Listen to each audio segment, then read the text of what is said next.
Screen. Okay, so let's open up that chat. Let's close that window. And we're ready to go.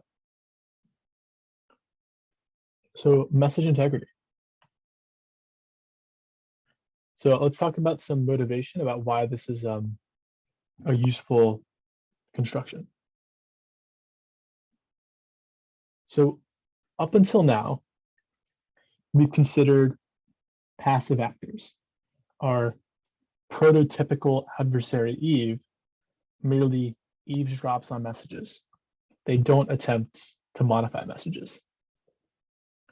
Well, what happens when we start to see active actors who are actively trying to modify the messages before they're received? Do any examples come to your mind about a situation where you might want, or an adversary might want to modify a message before it's received? I'm going to give you guys 30 seconds to kind of think about some examples and drop them in the chat.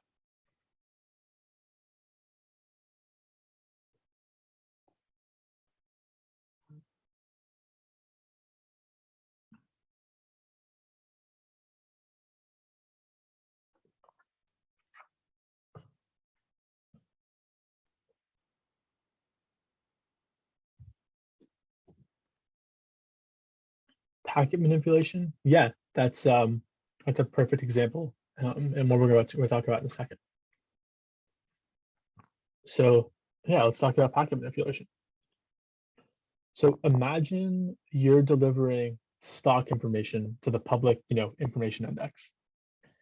The message secrecy is not very important, right? Everyone is allowed to know what a stock price is. This is like part of the requirement. However, the message integrity is very important. Think about a scenario where, you're Google and you're selling your stock and you post it at a price. If a malicious actor set that price too low or too high, that would impact, people's ability to buy and sell and trade these stocks. And that would corrupt our most fundamental markets. And so having this information be known to be reliable is extremely important. Like the entire, the economy would really depend on it. Another example, imagine you're working in medicine and your patient takes a test. The message secrecy is obviously very important, right? Like if it's not good if someone other than the patient can read their MRI, but also the message integrity is extremely important. If a test lab comes back positive or negative, that's a single bit. If that bit's flipped, then that could lead to a misdiagnosis. And there's all kinds of cases of, patients suing doctors because the doctors told them you have 2 months to live. So you can imagine if you're writing software to do this, you better make sure that that your messages are being delivered correctly. And maybe an example all of you have experienced before. Imagine you are downloading open source software online from, say, GitHub or from the Arch user repository, AUR, for your packages, or the apt packet manager. Imagine you're downloading this open source software online. Someone could do a lot of damage if they sat in between you and the package source and corrupted the package. So it's really important. It's super important to have these systems set up so that way we can verify that the data we downloaded is correct. Yeah, Jared, checksums is a great example of that. Let's go move on. So I'm going to describe this attack that kind of requires us to have message integrity to thwart. This is like a super important attack in cryptography and in cybersecurity. So let's let our system be two functions, E and D, that are secure against chosen plain text attacks, right? That's like the most secure game that we're aware of so far. Well, we have our communicator Alice and their friend Bob. Now, when Alice generates a ciphertext C and sends it to Bob, if Eve sits in the middle and modifies C to be C prime, then when Bob decodes the message C prime, they get M prime. This kind of attack shows that, even if Eve didn't crack what the message says, they were able to modify what Bob sees. Are there any questions about this attack and how it's constructed? I'm going to wait about 30 to 45 seconds because this is an important attack. This is a very important attack for the rest of the lecture.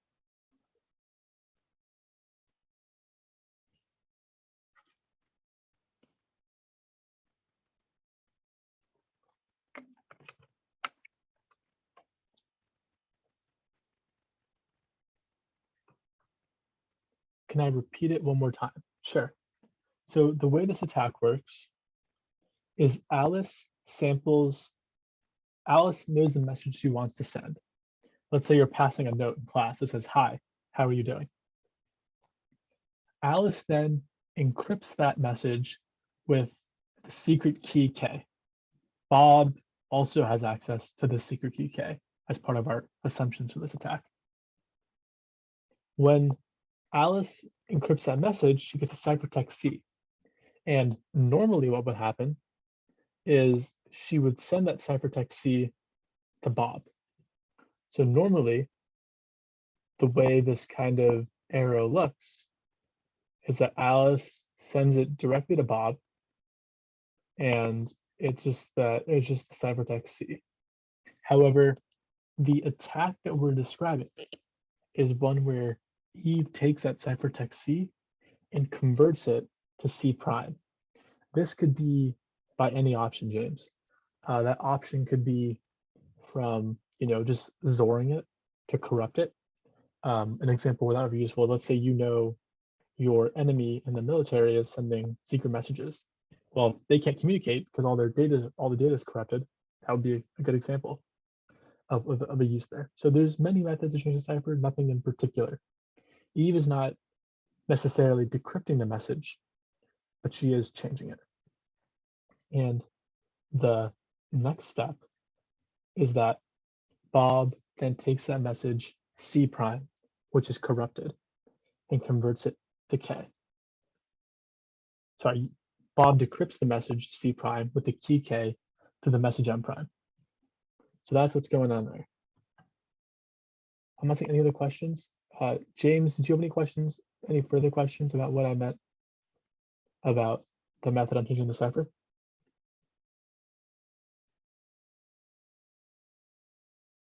Okay.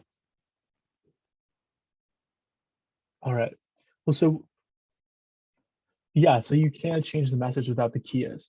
Now we're about, that breaks message integrity. So if you're using a message integrity secure scheme, that's not possible. But for right now, it is possible. There's no way for Bob to know, what that message looks like. So yeah, you can change a message without changing what the key is. You can just, so think about it.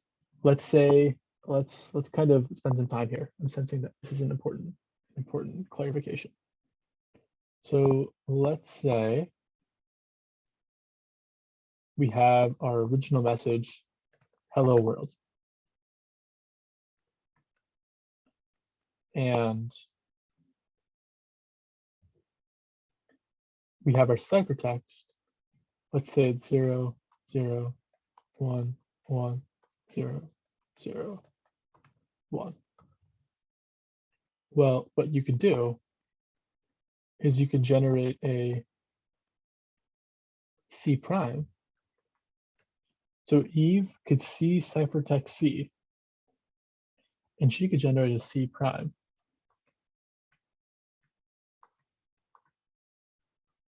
And so in this scenario, Just draw Eve right here.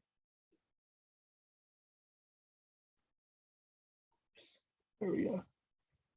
So Eve is sitting.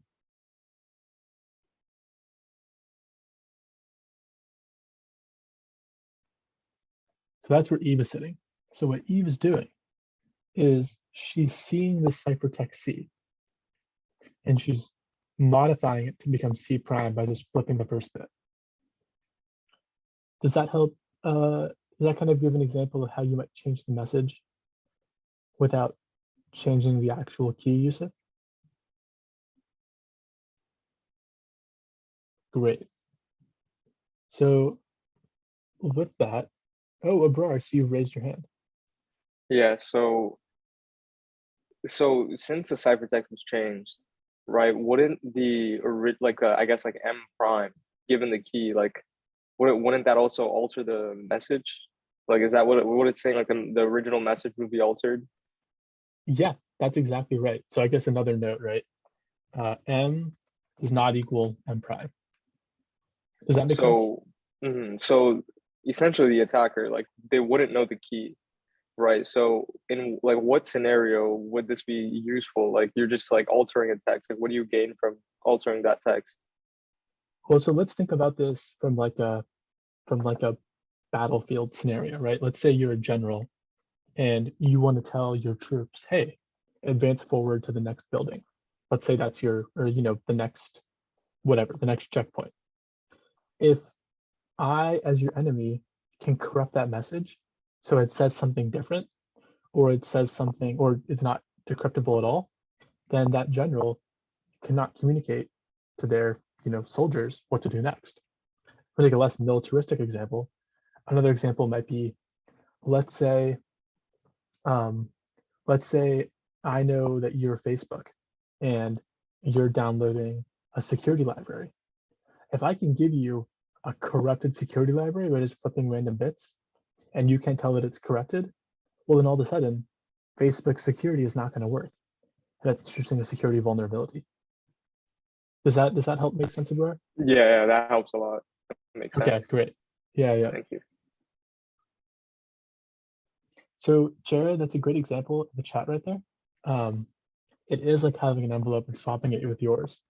Except what's happening is actually you're taking their envelope and you're like using heat to change the ink inside of it, so the ink no longer is the same. So that's a great analogy, but it's not 100% of the way there. I'm sorry to also interrupt. Like I also heard like I guess like an alternative form of man in the middle where I guess people would kind of use like a pineapple to intercept messages from like cell phones and other devices. But like Yeah, they aren't swapping they aren't like altering the ciphertext in any way or the messages. Like they're just kind of yeah. intercepting them. So is that the same thing? So that's a good question, Abrar. That absolutely is a kind of man in the middle attack. And those are more listening on unencrypted traffic for the most part, or encrypted traffic. So you can think of that. Imagine you're sitting in a cafe and everyone's on the Starbucks Wi-Fi, but I come in there with my little pineapple in my backpack and I intercept all of your traffic because you guys think that I'm the Wi-Fi node. Now I have all of your traffic, and if it's not encrypted properly, then I might have your passwords, information, things like that. That absolutely is a man in the middle attack. Um, this game isn't necessarily called, I say man in the middle attack here. What you're referring to is the more classic notion of the man in the middle attack, where you're getting information. I'm offering this example as one where you're kind of, actually modifying the messages maybe more actively. Okay. Thank you. Yeah. Yeah. Thank you for coming on audio and asking the question. I appreciate that. Any other questions about this?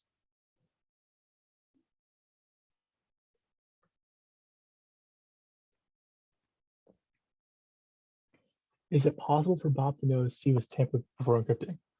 Margolin, that is an amazing question. And one throughout this lecture, we're going to be describing mechanisms that do allow Bob to know that C was tampered with before decrypting. So that's a great question. And not only will we be describing methods of detecting that in this lecture, but we'll actually also be discussing methods of that throughout the entirety of the remainder of the course? So that's a great question.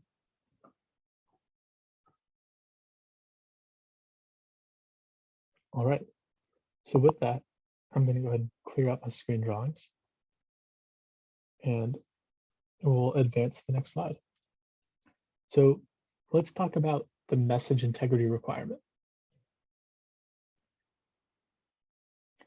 What message integrity requires is that you need to have a secret key, right? So if we go back to our earlier example, both Alice and Bob share the secret key K.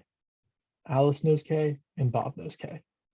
That's why Bob is able to decrypt the message with the key K, and Alice is able to encrypt the message with the key K. So without a secret key, message integrity is impossible. And if there was no secret key, an adversary could simply compute arbitrary, message integrity tags on a message. You may have learned at some point that Ethernet uses keyless message integrity systems to secure traffic. That is not actually protecting against real adversaries. What that's doing is it's checking for the random bit flips that might occur during data transmission. So there's a few different message integrity systems. Generally, because of tradition, they're referred to as MACs, MACs. And so throughout this class, we're going to be referring to MACs. You can think of MACs as message authentication codes or message integrity systems. So a MAC is a system, I, that has two functions, S and V, and these are supposed to be efficient algorithms. Now, there's a couple properties of I, of these functions that are important to keep in mind. The first is that S is the signing algorithm, and it's used to generate tags. When I say tag, what I mean is that it's what you compare the message against to know that it wasn't tampered with. V is a verification algorithm that is used to verify that the tag generated is coupled with the message. We're going to go ahead and describe these algorithms a little bit more formally. So let's go through that. So S is a probabilistic algorithm that produces a tag that is appears to be that is indistinguishable from a random uniform sampling of the space S. V is a deterministic algorithm, and R is a verification on whether or not the tag is known to be associated with the message or not. The correctness requirement is that the probability that V of K of S of K of M outputs to true must be 1. So let me just write that verification out. I think I skipped some notation when I was writing it, so let me just rewrite it out underneath. So the probability that V of K of M, S of Km equals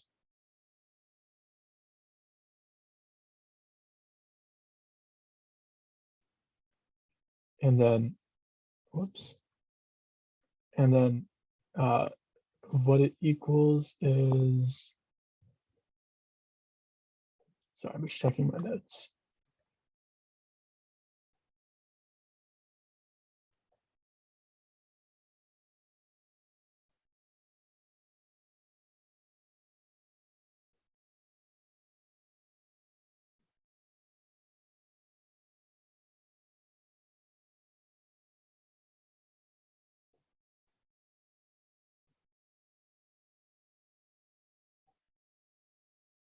Almost there.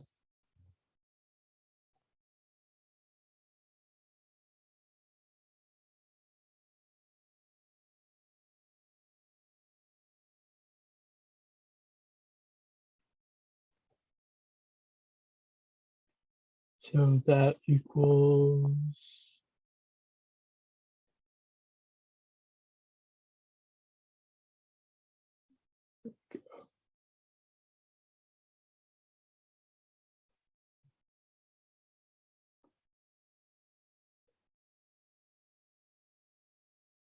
oh, except, duh, that's the term.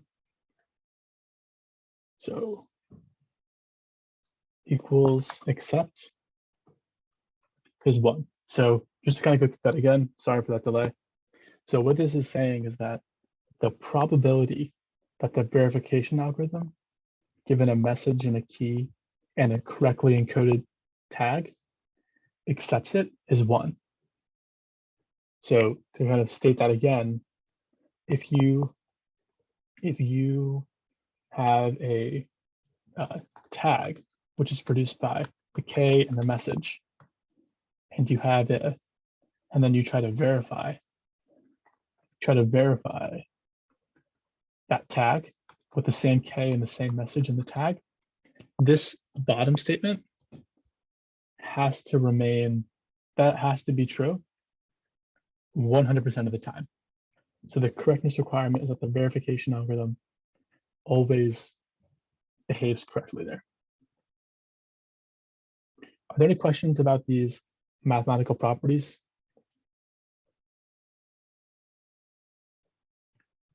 I'll give that about 30 seconds.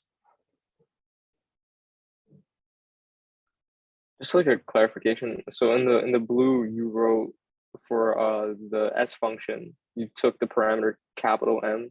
Is that the message Oh. space, or is that meant to be just the message? Yeah, that's a great, yeah, it's supposed to be just a message. I just, typed it incorrectly. Okay. Let's see if Yeah. here, here we go. Cross that out. I'll do a little lowercase m. There we go. Yeah, thank you for the question. So that is supposed to be just a given message. You could imagine, Aurora, if it was the entire message space, that'd be a problem. That would say that every message was decrypted correctly. So, great question. Okay, not seeing any questions. We're going to keep on rolling. Clear drawings.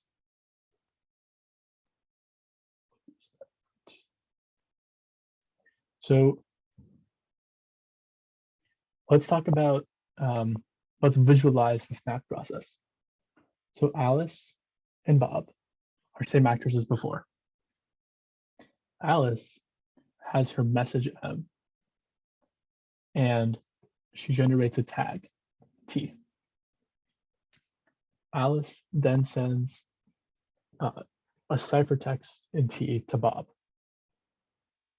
Bob then decodes that ciphertext T into the message M, and then verifies that M and T are correct. And just to kind of eliminate any confusion, I'm actually going to, just for now, cross out C. And let's just say we're sending the message in the plane. So what this is saying is it's saying that, Alice signs the key in the message, signs the message with the key and gets the tag T. Then she hands that message and the tag to Bob. Bob then uses the key, the message, and the tag to verify the result, whether to accept or reject the message. Are there any questions on this visualization of a Mac? I'm going to pause again for like 45 seconds.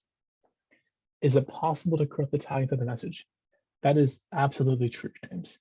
And in both cases, that then you would know that the packet was tampered with, and you would reject that packet. Because if a packet was tampered with at any point, then you're not going to want to trust that packet. Great question.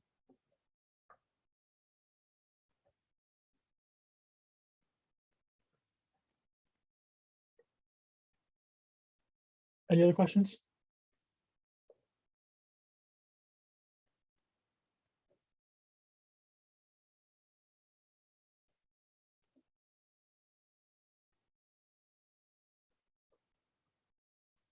Okay, well, let's keep on going then.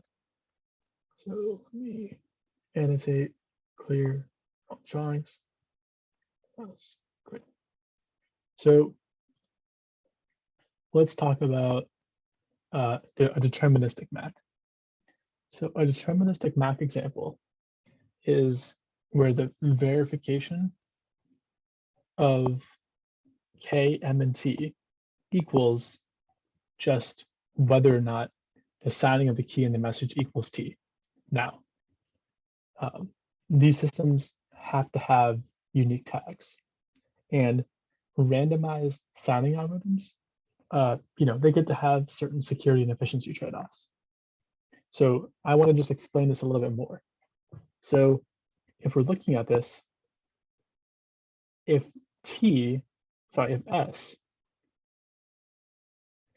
S was probabilistic, then T would vary. Sometimes T would be T1, sometimes it would be T2. However, since S is known to be deterministic, then our verification algorithm can literally just call our signing algorithm and make sure T is equal to the result of the signing algorithm. Are there any questions about why this works and why it's effective? Or any refreshers on deterministic versus non-deterministic algorithms?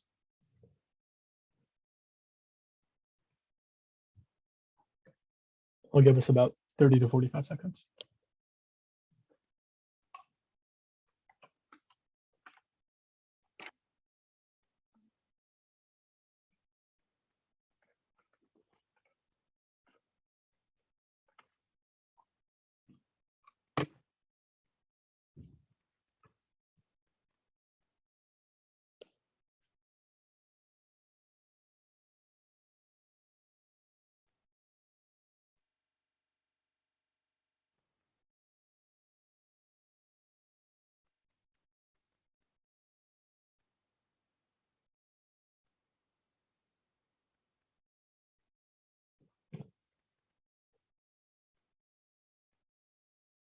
Okay, I didn't see any questions, so I'm going to keep on going. Clear all the drawings. Keep on going. So let's talk about the MAC attack game. So the way this game works is we have our adversary and our MAC challenger. The MAC challenger samples a key K at uniform randomness from the key space. Then the adversary sends a message, M sub I. The challenger sends back a tag, T sub I. Now, the tag is just equivalent to calling the signing function S on K and M. The adversary can repeat this process as many times as they would like. Finally, they can send an MJ and a TJ. Now the requirements are that MJ and TJ cannot be cannot have been MI or TI. The challenger then sends back verifications of whether or not MJ and TJ are a valid tag. And an adversary's advantage is computed as how often, as whether or not they can produce a single valid MJ TJ combination. And so they send N prime T prime such that M prime is not an MI TI or MJ TJ. And basically, if the verification of K, M prime, and T prime is true, then the adversary has won the attack game. Otherwise, the adversary has lost the attack game. Are there any questions about this game? It's a slightly different construction than normal. So I wanted to make sure that you guys know how to think about it. An important note here is that the order of MI and MJTJ is not super important. You can interleave these kinds of queries. The important thing is that you can't call MJTJ on any MITI that you've already seen before. So I'm going to give us about a minute to ask questions about this protocol to make sure I don't miss anything.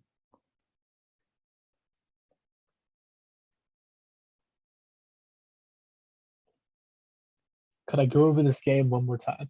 Yeah, let's go over it one more time. Let me just clear all my drawings. I'll annotate as I go along. So in this game, what happens is we have the challenger samples K. This is just the secret key. Then the adversary sends a message to the challenger. The challenger responds with a tag. Now, this process can be repeated an arbitrary number of times. Then the adversary sends a message, MJ, TJ. The challenger submits whether or not that MJ, TJ pairing was a valid message tag pair. The challenger sends that back by calling the verification algorithm on K, MJ, TJ. This can be repeated as many times as you want. Now, what's important is that MJ and TJ cannot be inside of MITI. Finally, the adversary performs step 6. Step 6, when they send N prime and T prime, such that they've never seen this combination before, and the challenger computes whether or not this new message and this new tag are correct. If that is true, then the adversary won the game. If it is false, then the adversary has not won the game. The adversary's advantage is the number of messages they need to observe in MITI and the number of validations they need to observe in MJTJ before they can produce a valid M prime T prime. That will work. Okay, so that was another review of it. So M prime and T prime in this case represent a new message and a new tag that have not been seen before.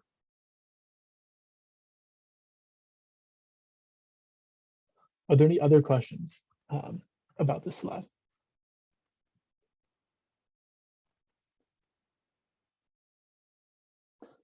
Great question, James, because that's already known to be a valid combination. So the question James asked is, why is the adversary not allowed to use MITI inside of MJTJ? Well, that's already a known, it's already a known solution. Exactly. So the challenger, so the adversary is not getting any more information. So the adversary's goal is to figure out the signing algorithm. Yes, that's correct, James. Are there any other questions? That was a good question. Just to kind of put a finer point on it, James, if you read the literature, you might see a verification of this game without step 6, where if they can get any MJ-TJ combination to work, it's considered that they won the game. That's another flavor of this game. This is a slightly more robust game.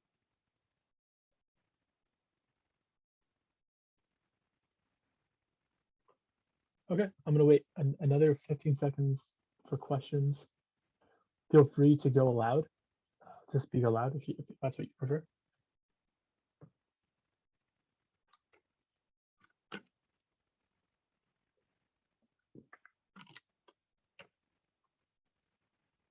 Okay, great stuff.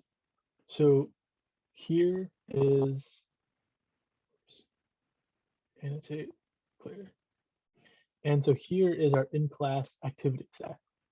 So I'd like everyone to take about 20-ish minutes.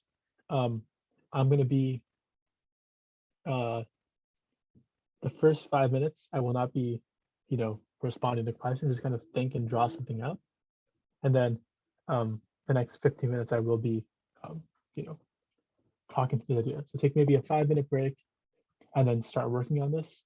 The time is 6:22. Maybe we'll take a break to like 6:25. And then from 6:25 to 6:30, you'll kind of have you'll kind of just spend some time working on this question. If you don't know what a PRF is or can't remember what a PRF is, you can look at our previous lectures.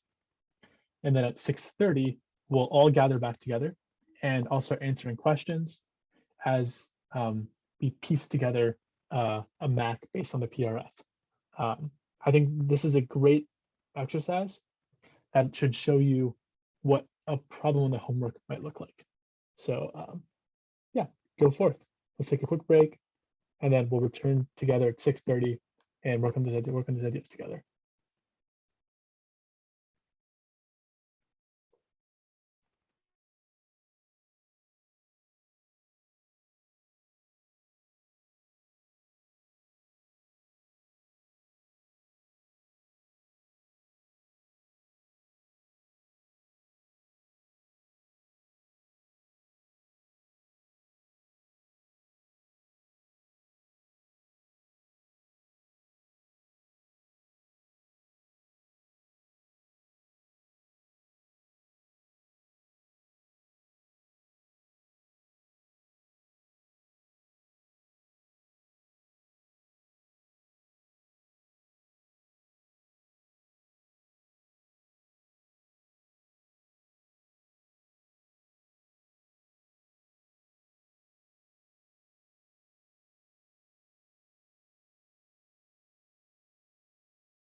All right. Welcome back. I was wondering where you all are, if you have any questions. I think we'll take 2 minutes together and just kind of see what questions everyone has. And if there are no questions, then I'll give you, to like 6:35 to keep working on it. And then at 6:35, we'll start exploring a solution together.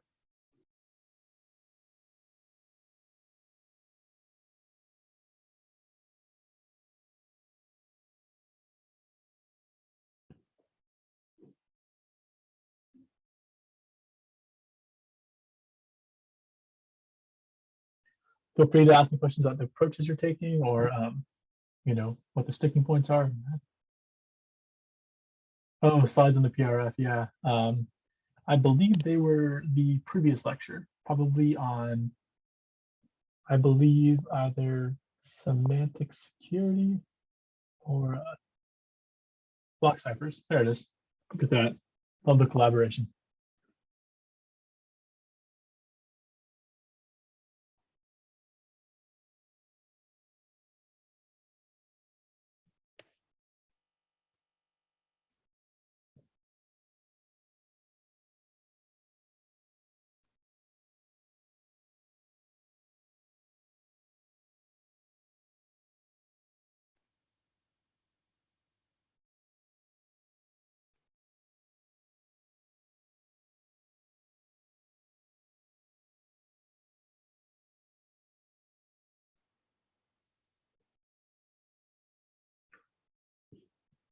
Yeah, as you're looking at the slides, try to think about what are the various properties of PRFs, of pseudo-random functions, and how might those properties be useful in the message integrity game, this game right here, the Mac challenge, Mac attack. Sounds like a like a restaurant item, like a burger. Okay, I'm not seeing any questions, so I guess we'll go till 6:35. Give you all some more time to think about this. So we'll check back in a couple of minutes.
All right, let's start going through this problem, everyone.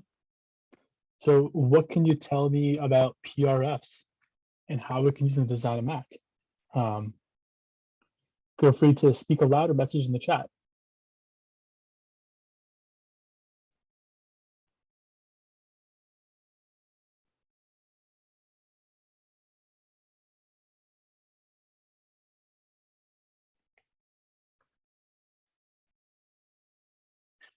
Well, did anyone try anything? What were some of the systems you tried, even if they weren't all the way correct?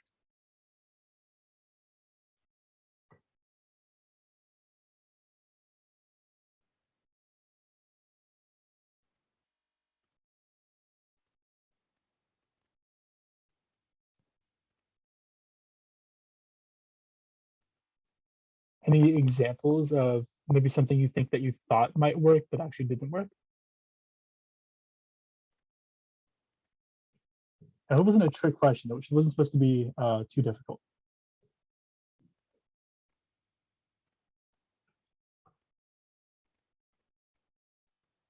Swapping B for T and T for C.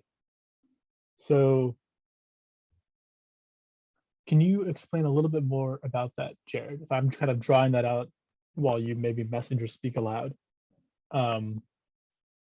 what does it mean to swap? So we swap, so swap B for T and T for C. Are you suggesting in this section that we switch out? Oh, you change the symbols used. Got it. Okay. So what does B represent in this case? B represents the output of the PRF. And is that what that represents? Oh, B and T. Okay, great. So I think Jared's onto something here. So let's think about it like this. If we have our signing algorithm, right, which takes a key and a message, how can we assign that? How can we set that equal to a PRF? How can we use a PRF? What you do is you just literally call the PRF, and since we know PRFs are functions that map from key spaces to message spaces, that gives our signing output. And then our verification of K T is just that PRF on KM is the same as T. So let's explore a little bit about why this construction right here, about why this actually works. Okay. So the reason this construction works is because a pseudo-random function is a mapping, if you can remember, from the message space to the key space. Oops. And so what that yields for us is that the PRF, or pseudo-random, you can even use a PRP if you wanted to, is just indistinguishable from a random permutation. And if you think about them, the message space and the ciphertext space are the same, which isn't, as a property isn't that useful for what we're trying to solve here today, but is another property of the PRPs and more generally. So these PRFs are indistinguishable from a random function. And so what that guarantees is that as adversaries see different tags, these tags are effectively random results. Yes, I see someone's raised their hand. Hi. So I'm still having a bit of trouble like wrapping my head around how the Mac attack game works. Would it be possible to like kind of like go through it, but using like like an actual message in a, I guess, like, theoretical like message key. Sure, sure. Let's talk about it. Let's go through an example, and then we'll go through why the suggestion we're talking about works. Let's say our message is hello. Hello. And that gets sent from the adversary to the challenger. The challenger then signs that message. They sign it with a tag, and their tag equals 0, 1, 1, 1, 0, 1. Tags don't need to be zeros and ones. It's just kind of convenient to notate it that way. So are there any questions on how I arrived at this message and this tag? The tag is just an arbitrary random tag generated from the sign function.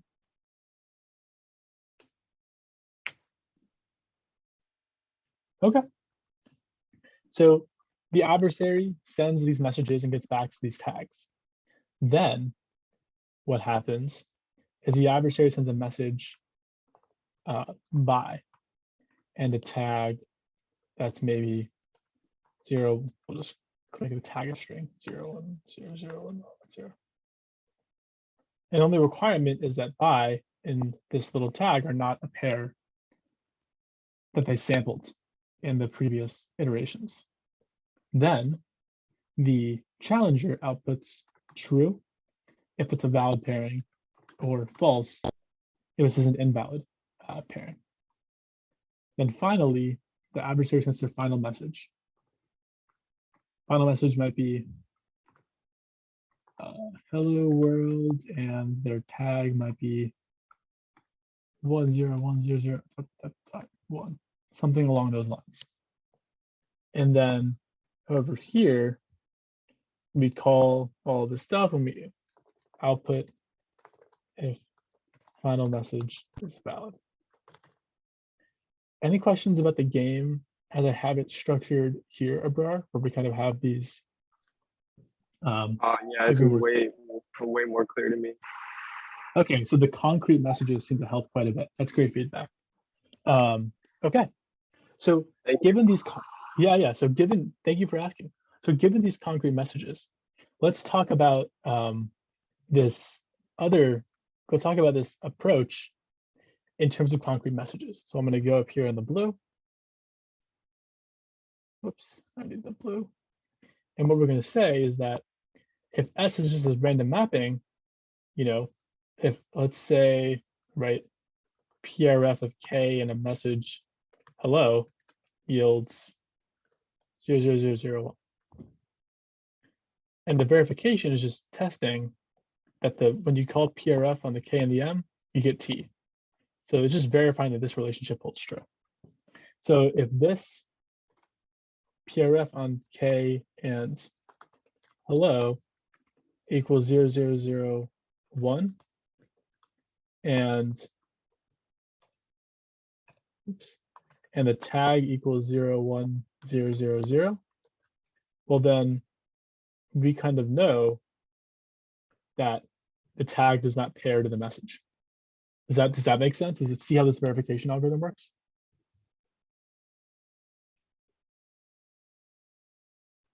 I'll give us a few seconds to kind of think about this and ask any questions that are still kind of percolating in our minds.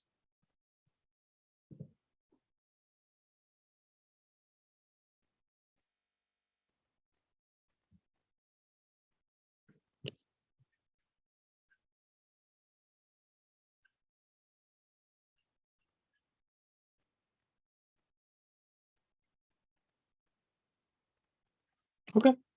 I'm not seeing any messages in the chat or hearing anything. So I think we'll call it for the first half of lecture. So since we just had a break, we'll roll into the second half. And maybe we'll take a break a little bit into the second half.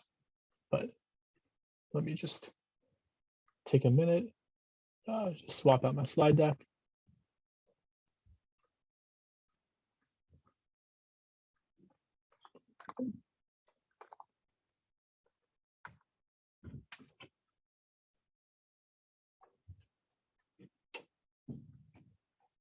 open.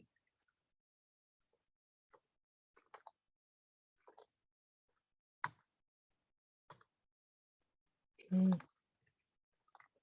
Sorry, just give me a second to pull up these slides.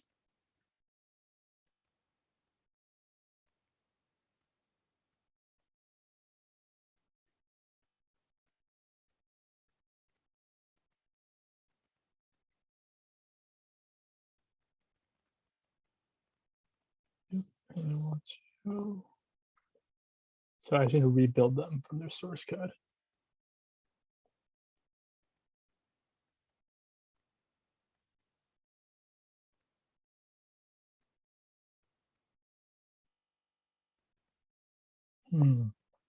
Oh, they're there.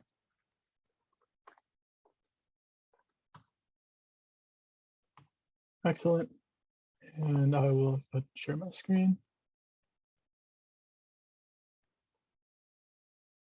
So, authenticated decryption. This is like the climax of the course so far. It's kind of our first peak. We've been down in the valley.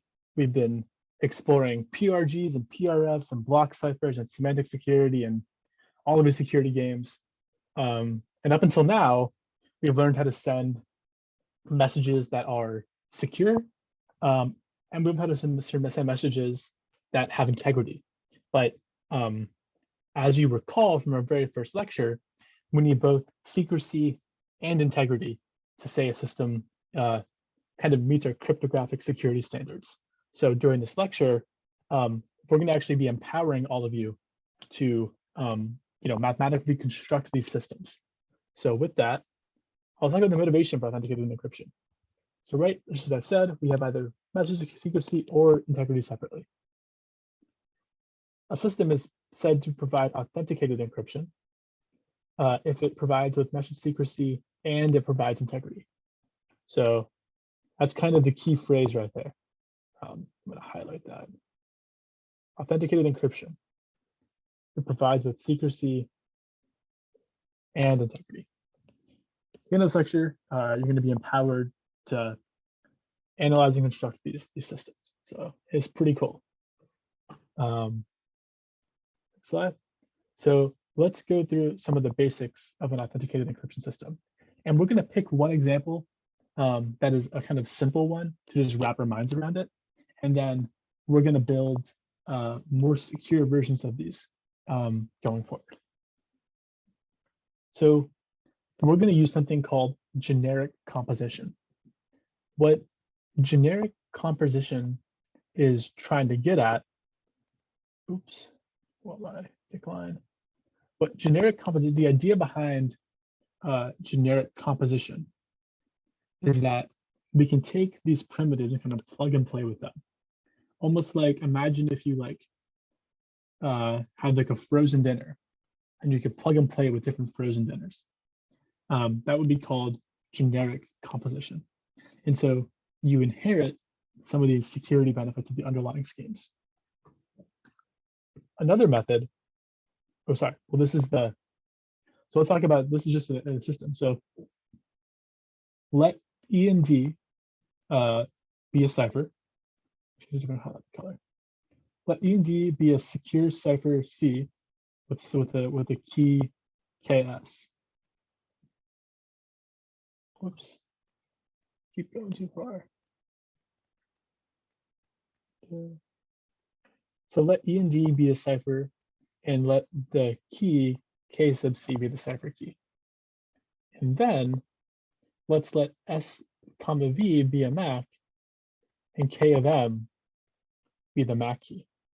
So you can see that we have these two separate building blocks. We have the cipher and then we have the MAC. And those two building blocks are what you would use to develop an authenticated encryption scheme. And integrated scheme, which is another kind of system, what that lets you do is you build directly on top of cryptographic primitives, building your scheme without first constructing either a cipher or a MAC.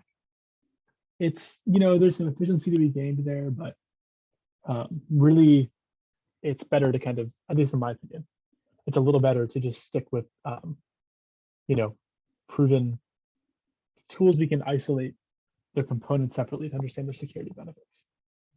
So with that, any questions so far about what authenticated encryption is and what generic composition is and what E and D are and what S and B are? I'm going to give us 45 seconds to ask any questions there.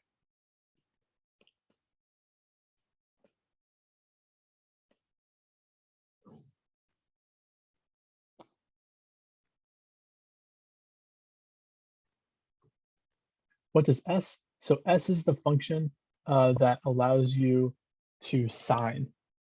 It allows you to sign a message or to tag a message, to sign a message with its resulting tag. It's what we used the PRF to construct just a few minutes ago.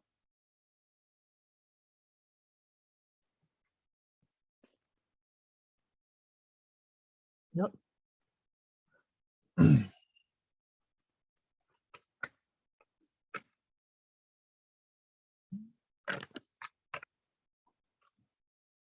Okay. So clear these drawings. We'll move on to our security game, or rather, you know, the ciphertext integrity game. So what we have is our adversary. We have a challenger. The challenger samples its key K from the key space big K. The adversary sends a message.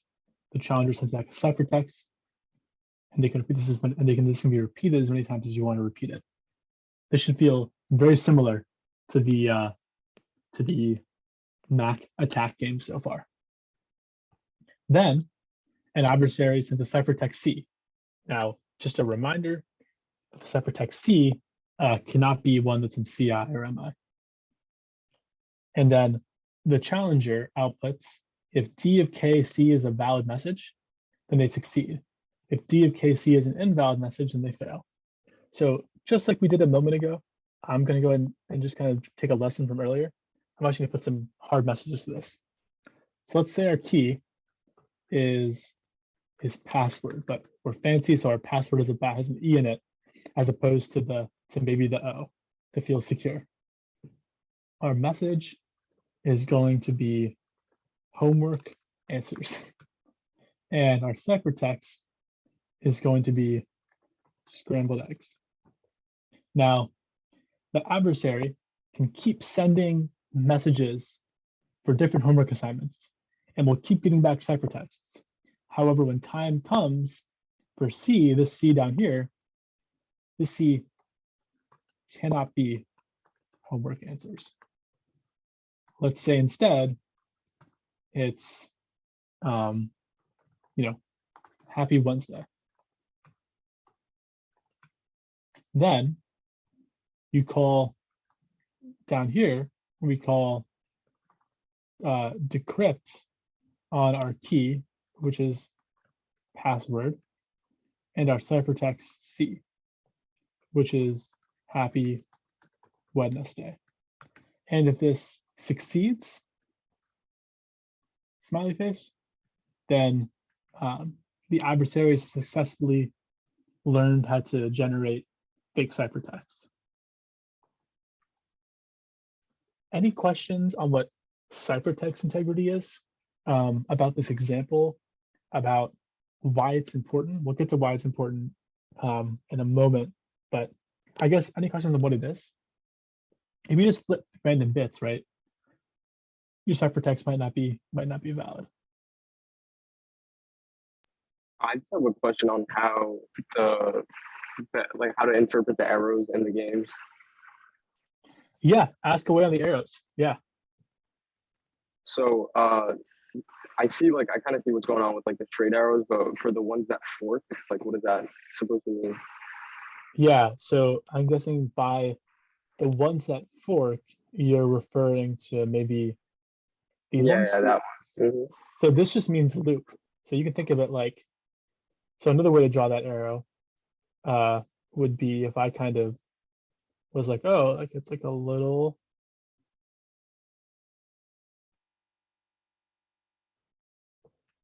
Does that help a little bit?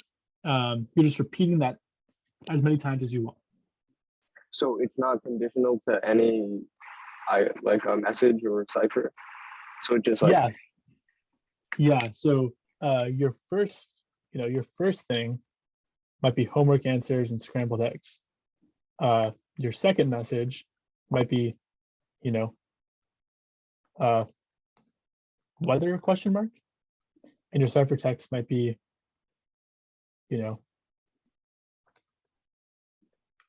go fish. And you can just repeat this process of passing in messages and getting out ciphertexts as many times as you want.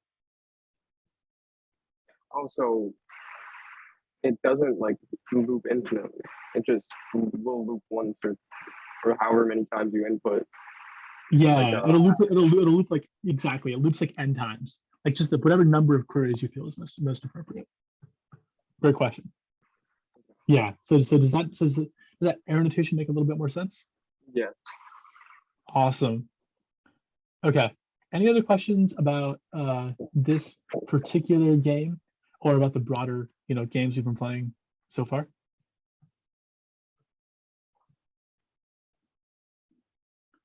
Great. So in that case, I'm going to go ahead and clear the annotations. And great. And we're going to move on to some motivation. So why is ciphertext integrity so important? Well, suppose our protagonists, Alice and Bob, are emailing. And Alice emails Bob, and every message starts with tobob@aol.com. The mail server then knows to forward the plain text message encrypted with Bob's key to Bob, right? So Alice's key, she sends that to the server decrypts the message and re-encrypts the message with Bob's key, and then Bob has the information. So let's draw a little diagram to help us flush out this idea, right? So we have Alice sends to a server, and then that server sends to Bob. And the message is encrypted here, such that only Alice and the server share the key. So we'll call that A. Okay, that's a horrific K. And then the message over here is encrypted with KB. So the first message is the key that Alice and the server share, and the second message is the key that the server and Bob share. And since these are emails, every email actually follows the same structure and starts with this kind of to message. So that's kind of how it's supposed to work. An attacker might intercept this message and modify the beginning of it to say hacker@aol.com. And what that would result in is then, so if the attacker can tamper with this message right here, we choose a different color actually. Let's go brown. So if the attacker can modify this message to say to attacker@aol.com, then the mail server will forward the plain text message encrypted with the attacker's key to the attacker. And if it's easy to see, if you know that the first 3 letters of every message are 2:, that allows you to do certain things to the security. I don't want to really get into how the attacker can do that. That's probably going to be a next lecture thing. But if we had an authenticated encryption cipher, aka a ciphertext integrity cipher, then Mel could never produce valid ciphertext, and it could never actually tamper with the ciphertext.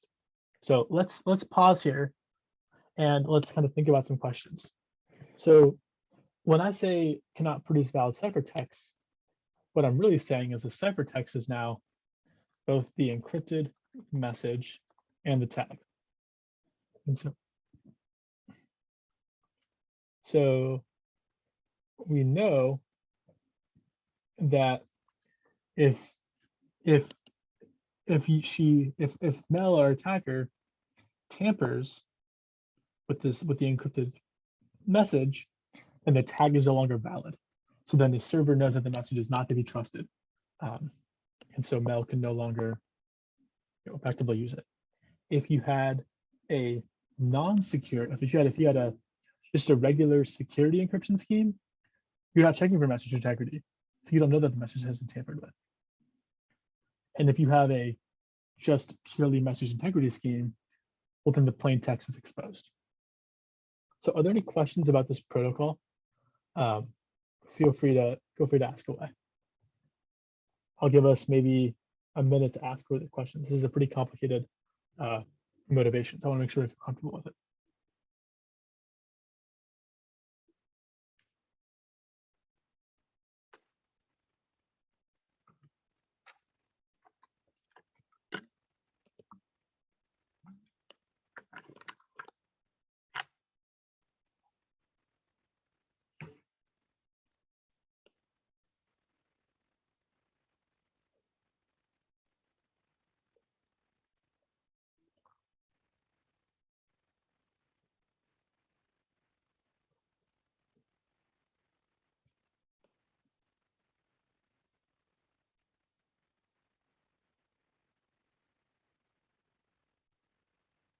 Okay.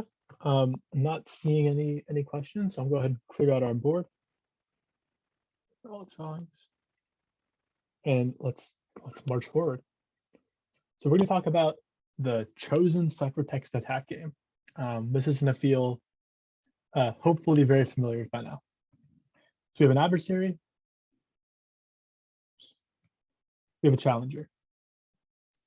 And the adversary and the challenger samples a key K. And just to kind of remind all of us what that key K looks like, that key is your password. And so we'll use our canonical password so far in this course, password. And then the challenger sends a message M. Again, to kind of be cool, we'll say the message is hello world. Then the challenger sends back a ciphertext encrypted on the message. Now, what's important is that we need to discuss what the actual encryption mechanism is. And this is an authenticated encryption. So let me draw some arrows to help clarify that. Say some text, authenticated encrypt. And the way this works is that you do a couple of things. The first thing you do is you encrypt the message. And so grab our little text name, we'll go up here. So encryption takes a key and an M. And in this case, it's actually going to be a pair of keys, K, C, K, M, and a message M. So first, and we'll call this actually E prime, or we'll call this E, our authentication encryption. We'll call it AER, authentication encryption function. That calls a regular encryption function, and it calls it with its KC and M.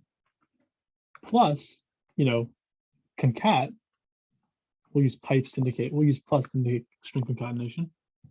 The actual message, the MAC protocol, where you take the message, you take the ciphertext and you encrypt it with K and you MAC that. So to kind of keep that going. So when we say C, this actually, just to kind of clarify, is coming out of E. So first, we've encrypted the message, and then we are macking it, or we are signing it with our signing function. So let's call that MAC and then sign. So that's what that encryption function looks like. So we've got, to kind of see what that looks like down here in our game, we have, we'll call it encrypt, and then encrypt sign is our tag. So where'd it go? So we can just keep playing this game as many times as we want, right? There's no limit to the number of times. They play it n number of times. Once they play that game a few times, oops, right there.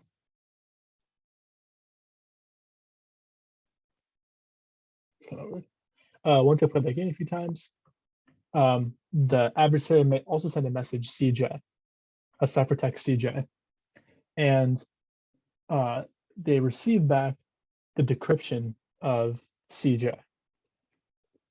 And the output B01 is whether or not they're randomly, the challenger is actually simulating encryption and decryption, or if the challenger is just sampling random ciphertext and random plain messages.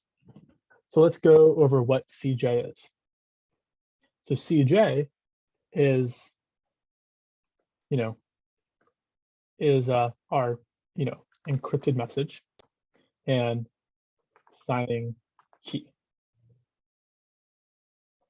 This is our MAC tag. Then the decrypt calls our, authentication decrypt function. So let's talk a little bit about that. So that's authenticated decrypt. AD takes in our two keys, KC, KM, or just kind of our AE key, and takes in the ciphertext C. First it verifies that the message is signed. This is actually the correct message. Then it returns. Then it returns the original decryption of KC and C, and so that'll return a plain message equals a plain message M. And so the question here is, can the adversary, given some number of encryption of seeing a message become encrypted, generate a legitimate ciphertext C that decrypts to a legitimate message M? And they can kind of send these messages as many times as they want. Oops, sorry. They can send these messages, and if they guess 0, so if they guess 0, then 0, then challenger is calling in AEAD. 1, then challenger is sampling random ciphertext, random signs, and random messages.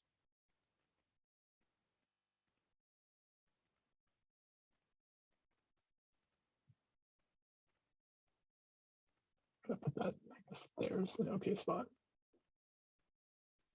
So I suspect there are some questions here. So any questions?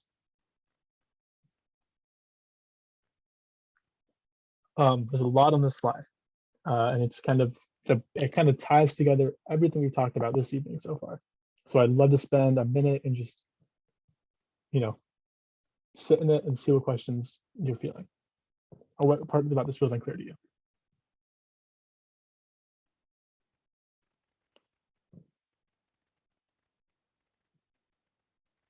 It is possible that I did this perfectly on my first try, but it seems unlikely. Explaining this perfectly. KM, so great question. KM is the MAC key. So that's just the key you use for signing, which has to be different than the key you use for encrypting.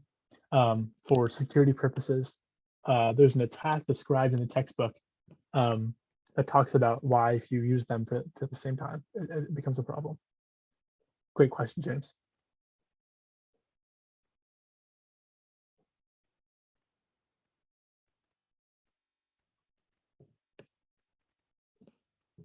Any other questions?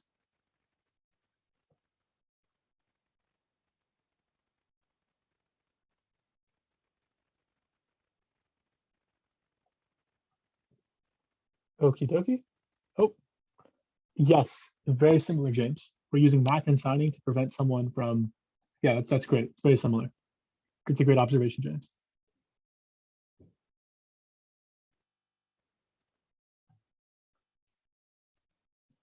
Okay, I'm gonna go ahead and clear out the board, clear all drawings. So what about MAC then encrypt? What if we tried that? So here we did encrypt then MAC. What if we did MAC then encrypt? Generally, it's not very secure. SSL, precursor to TLS. I love real examples. Predates probably all of you. Predates me as well. Use a randomized CBC, so you'll learn those those chained block ciphers and a secure MAC. But the attacks were able to decrypt all traffic. This is because, as we saw in the email example, padding is super common, right? We often have these messages where we kind of know the first few letters. And so the padding errors are what gave this one away. So I hope that gives you motivation to, there's ways to theoretically do MAC and encrypt, but really you should do encrypt and MAC for best results. So that concludes our lecture.